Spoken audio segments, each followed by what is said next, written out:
परदेश में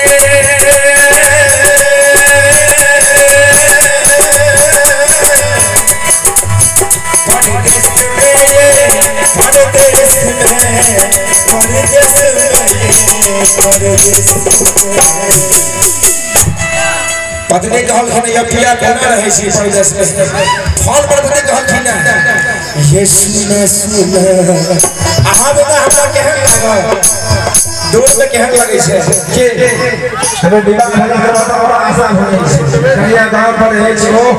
दे तो बाहर के छुट्टी नहीं भेटै छे मालिक छुट्टी दे नहीं छे ये सुन सुन सुन सुन ताली बजा के समाज के ठीक लगे छे ना क्या बात है सुन सुन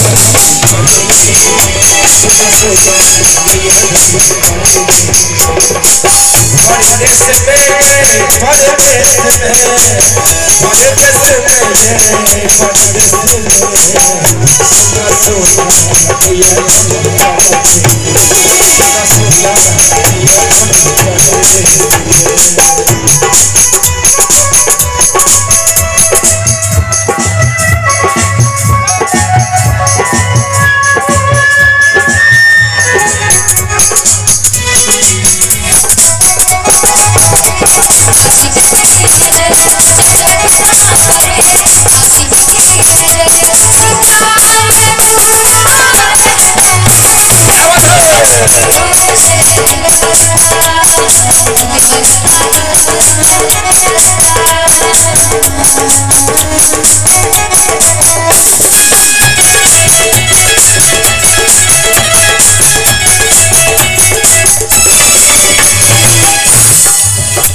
गीत के सुनते सब कपन लगा छथिन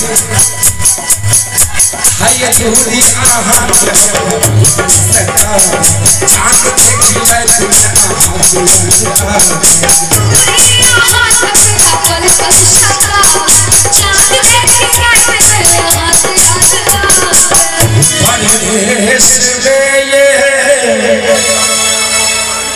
परदेश में